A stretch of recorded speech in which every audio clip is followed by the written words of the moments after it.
Hey, welcome back. And today I just want to give sort of a what is the best way to describe this? I want to give just a really basic introduction to what is sometimes called the three worlds, or you've probably heard with objective, relative, subjective. And I just want to give like the most basic bones introduction to like even what we're talking about when we use these words. And so that's what this will be. Very sort of basic introduction. Um, I'll start, I guess, with a disclaimer.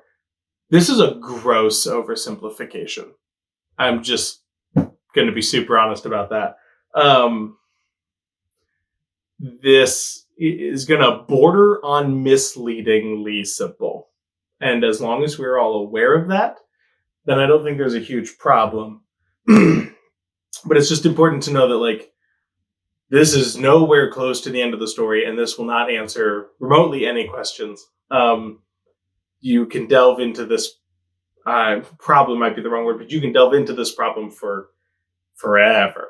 But anyway, here's the three worlds. So objective, relative, subjective. Those are the ones we'll talk about. It might be the easiest maybe to start with relative and just start there. Let's start with subjective, work our way up, and then I'll give you a top-down model as well. Subjective. That's happening in here. That's your thoughts, effectively, thoughts, opinions, beliefs. It's reality that exists only within the subject, which is, say, me or you or some other person. And so it's this kind of reality that is real. It exists. It's a reality, but it exists, like, it stops existing coterminous with me. Like, it doesn't exist outside of me. And it has a really important function in bringing the subject into relationship with the rest of reality. But it has its role, and it doesn't act outside of that role, but we shouldn't limit it to something less than its real role. Briefly, relative, that's stuff, more or less. That's space and time, created reality, material reality, although material reality is not even the best word for it. It's the part of reality that exists outside of the subject, but is still changing. And so we talk about like how fast something is going is an entirely relative statement. It is going, this many miles per hour relative to some other object, or what time it is, has a lot to do, and how quickly time passes has a lot to do with just how close you are to large objects, which is kind of difficult to comprehend. But we know this to be true. We know that this happens.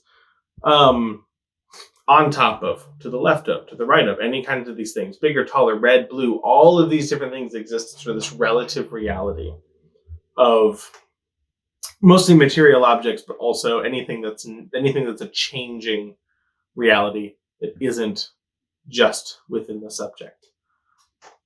And then objective reality. Objective reality has had so many different names over the years. I'm going to use the word the forms, but not to tie myself into one specific way that word has been used before. What it is to say is these are realities that don't change. These are realities that are eternal, perfect, and singular. And like justice. Justice is an objective reality. And the good is an objective reality. And courage is an objective reality. These sorts of truly existent, unchanging, timeless, spaceless realities. And how they interact is really important to how we are going to understand sort of the sources of truth and the sources of understanding in the world, and what's capable of giving us what level of knowledge for real. Because that's really important, this is something Aristotle brings up when he says, like, the mark of maturity is to demand of something only what it's capable of giving you. And so we don't want to demand of objective realities something only a subjective reality can supply, and vice versa. We don't want to demand of a subjective reality something only the relative reality can supply, or only the objective reality can supply. And so the objective realities are the only things that are really capable of giving us unchanging truth, unchanging reality. All of that has to do with objective things. And so not only like what is justice or what is the good, but also if we want to have any concept of prediction, any concept of science, science deals with relative stuff mostly. I mean, that's what we're used to with science, is that it's taking some physical things and some other physical things, manipulating them in order to gain generalized knowledge. And it's that step into generalization that relies on the objective.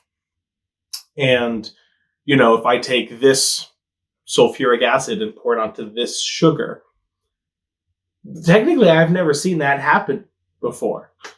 But I can have knowledge of what is going to happen or what would happen, because I know the sort of the objective, the unchanging, or the essential qualities of sulfuric acid and sugar. And so I don't need to know, just because I've never seen this sulfuric acid get poured on this sugar doesn't mean I have no idea what's going to happen, because there is this objective reality. It also doesn't mean that even if I'm not here, it doesn't mean that we should expect the same sorts of thing to happen each time, because there is a certain essential quality that underlies these relative realities. And for science to happen, you also have to have a subject. You have to have someone who can watch these relative realities play out and to organize what's going on and to create a subjective image of the underlying essential realities. And that's one of the reasons science grows and science develops, and science can correct. It can be wrong and get corrected later. It can be correct and get corrupted, all these different things. It's because science ultimately isn't an objective reality. It's really this complicated negotiation within subjects about observations of relative reality, trying to come to knowledge of the objective realities that underlie them. And that's a really complicated mechanism. And so that's why we can have things like science develop, and you can say something that is true to a certain extent because it accounts for some of the objective reality, but it doesn't fully comprehend it yet. Our knowledge of history, our knowledge of anything really exists in the subject. It exists in the mind.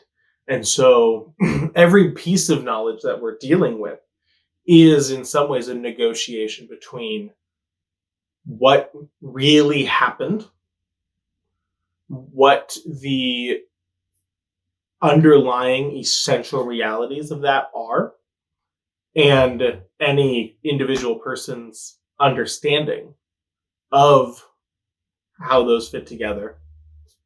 And it can be really complicated, and it's almost to the point of being incredible that we ever know anything.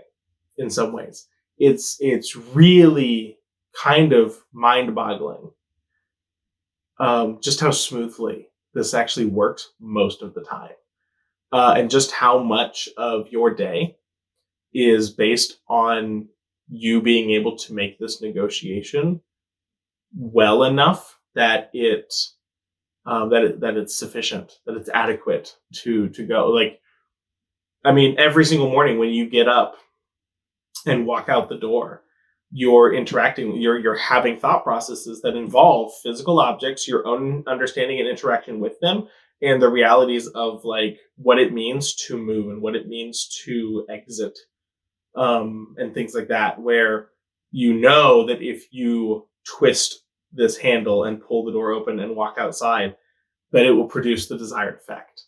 And we don't think about that because it's so normal for us, which should cause us to be pretty, I don't know, to have a little bit of awe about the human person, and just how normal it is for us to do some pretty mind-bogglingly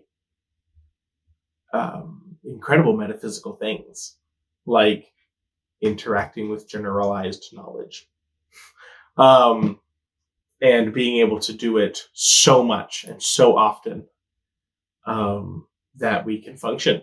We can function as creatures of habit and as creatures of great innovation. And so there's a lot there. The other thing that the thing that my students always are most, I guess, sort of incredulous about when it's first introduced to them, the hierarchy of these realities. So at the top, you've got the unchanging, the most unchanging realities, the eternal objective. Again, I'm going to use the word forms just because it's handy. And then I ask my students what's next down, and they all immediately want to say subjective. And I think it has something to do with the idea that in their heads, they view these objective realities as sort of like spiritual, maybe. And they view like the mind as somehow like very tied in with spiritual things. But really, the relative really outclasses the subjective at that point, because it's the next least changeable. It's the next most concrete. Sorry, I have this cough that I'm getting over. Actually, like when we look at the physical world, it is far more ordered in a sense than our own minds.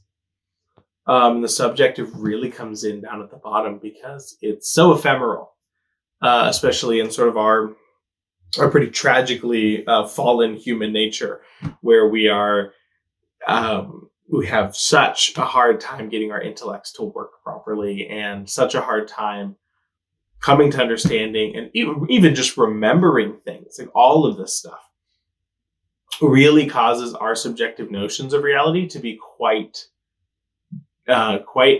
changeable, and necessarily so, because oh gosh, imagine if your mind was difficult to change. Every time you came across new information, it would be a struggle. And that's part of the beauty of philosophy is learning when and what kinds of things to be malleable about, and knowing when you found something a little bit more solid, when you're dealing with something relative, objective, or subjective, and where in the hierarchy of changeable that is. And recognizing that, say, an objective reality like justice, simply because you don't understand justice doesn't mean it's not ununderstandable. And just because you were wrong about justice doesn't mean it was wrong. And just because your understanding of justice grows over time, it's not that justice is getting better or worse or anything like that. It's this constant quest to look after something that really does exist.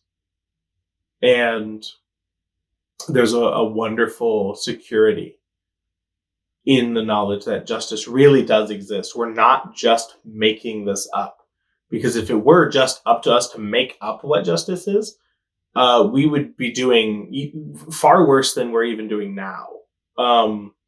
If we think about all the injustices that happen throughout the world and have always been happening throughout the world, imagine if there weren't actually an objective standard to measure that against. Not only could you never refer to anything as just or unjust because it would be all made up, but it'd be truly nightmarish.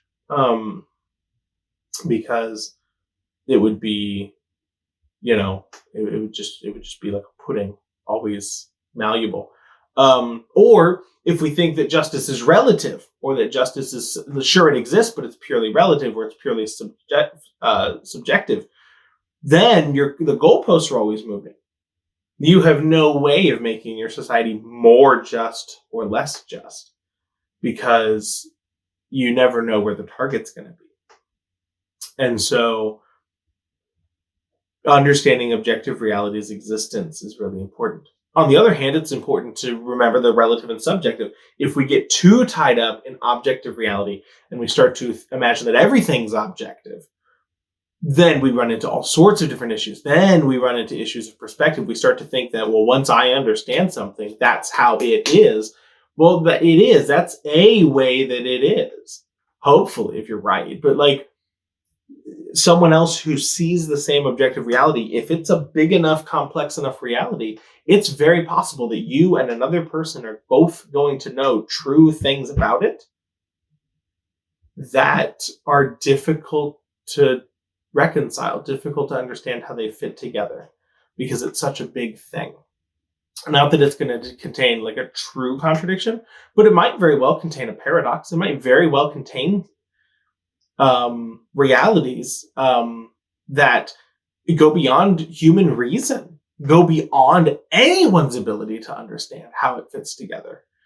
And that can be really difficult to work with if you don't understand subjective reality, the understanding that each individual person is glimpsing some amount of it. Then the hope is that we are each conformed truly to that amount of it that we comprehend. And some people will comprehend more, some people will comprehend less. But we should all be on this at least in this understanding that there is something out there that we are all trying to agree on, and that it is good to agree on it. It is good to know true things. Truth really is preferential to falsehood. So yeah, I don't have a lot more. I just wanted this to be kind of a really basic intro-y sort of thing to objective, relative, and subjective, and just to give you something to think about, something to chew on. This is an area of philosophy that I myself, it's really dear to me, in a sense, something that I deal with a lot, as far as trying to understand and trying to communicate philosophy. And so I wouldn't describe myself as maybe an expert in it. I think I'm too young and not well-read to be an expert in it. But I find this particular subject fascinating. And I love discussing it, and I love sharing it with people. And I just find it so incredibly useful. And so I hope that you also find it incredibly useful. And if you enjoy this kind of stuff, keep watching videos here, keep watching videos other places, read books. I just got some new bookshelves, so I'm reorganizing all the books behind me, and I've got kind of a different setup here. But read some hard books. It's good for you. Go find people and then argue about those books. And let's build our subjective understandings of reality together. Because it's so easy to fall into a little ideological wormhole when you're sort of intellectually isolated. So read books by different people and talk to different people, and get as much of these different perspectives on the objective realities as you can, and to do the great work of trying to synthesize and trying to understand really what's going